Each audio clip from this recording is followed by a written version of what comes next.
yung partner? At Magpo kayo? 4 years na kami next month. Magpo 4 years na kayo. At mahabang panahon na rin yun, di ba? Yes. So may next level na ba? May plano na ba Wedding. magpakasal? Grabe naman siya. Hindi ba wedding?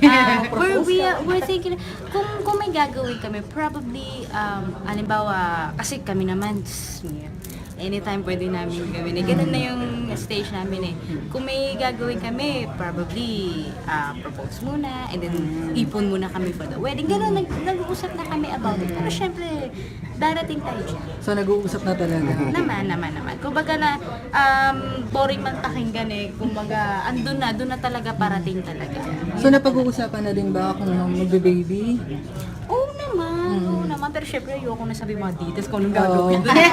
I mean, Pero syempre, kahit na anong proseso ang dapat gawin.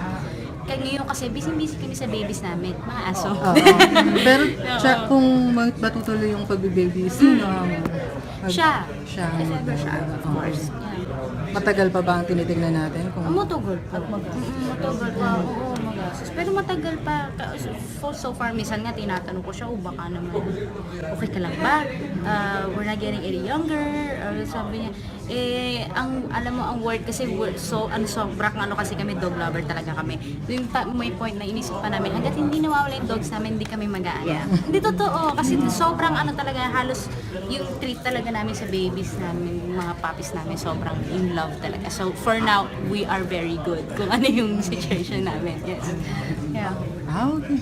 Thank you. Thank you. Congratulations. Thank you.